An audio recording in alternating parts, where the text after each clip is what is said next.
ഇപ്പൊ കുറച്ചു നേരം മുമ്പ് രണ്ട് അഭിഷേകുമാരും നെസ്റ്റ് റൂമിൽ ഇങ്ങനെ ഇരിക്കുവായിരുന്നു. അപ്പൊ ആരോ ജയദീപിനോട് ചോദിക്കുന്നു എന്തുകൊണ്ടാണ് മൈക്കിൽ അഭിഷേക് കെ എന്ന് എഴുതിയിരിക്കുന്നത് എന്ന്, അതിന്റെ ഫുൾ ഫോം എന്താണ് എന്ന് ചോദിക്കുന്നുണ്ട്.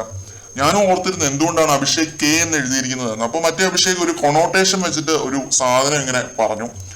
കുണ്ടൻ എന്ന് പറയാതെ പറഞ്ഞു പുള്ളി ഫുൾ ഫോം ആയിട്ട്. ആ വാക്ക് ഉപയോഗിച്ചിട്ടില്ല കേട്ടോ, അത് എടുത്തു പറയണം. അപ്പൊ ജയദീപ് പറയുന്നുണ്ട് നിങ്ങളെ പോലുള്ള മാന്യന്മാർ അങ്ങനെ പറയും എന്ന്.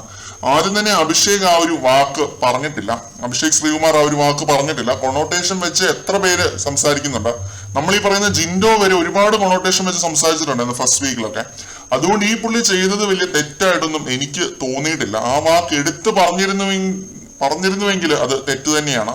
അത് പറഞ്ഞ് ഇങ്ങനെ ട്രിഗർ ചെയ്യാൻ നോക്കിയിരുന്നുവെങ്കിൽ അത് തെറ്റ് തന്നെയാണ്. കെ ഫോർ കിങ് എന്ന് വേണം നമുക്ക് പറയാം ഒരു പോസിറ്റീവ് സെൻസിൽ, KING കിങ്. ഓക്കെ, അത് കെ ഫോർ കുണ്ടൻ എന്ന് ജയദീപ് സങ്കല്പിച്ചിട്ടുണ്ട് എങ്കിൽ അത് ജയദീപിന്റെ ഒരു മെന്റൽ ഇത് തന്നെയാണ്, ഒരു ഇൽനെസ് തന്നെയാണ്. അത് ശ്രീകുമാർ പറയുന്നത് ഞാൻ കേട്ടിട്ടില്ല, ശ്രീകുമാർ അങ്ങനെ പറഞ്ഞിട്ടില്ല എന്ന് തന്നെയാണ് എന്റെ വിശ്വാസം.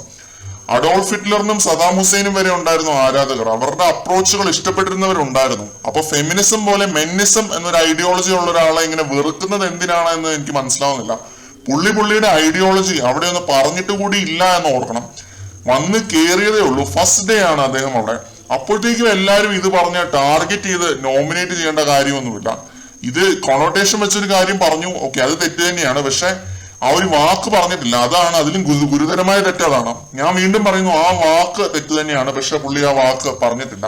അങ്ങനെ ഒരു വാക്ക് പറഞ്ഞു എന്ന പോലെയാണ് എല്ലാരും ഡയറക്ട് നോമിനേഷനിൽ അഭിഷേക് ശ്രീകുമാറിനെതിരെ സംസാരിച്ചത്. എന്തായാലും പ്രേക്ഷകർ അദ്ദേഹത്തിനൊപ്പം ഉണ്ടാവുമെന്ന് നമുക്ക് പ്രതീക്ഷിക്കാം.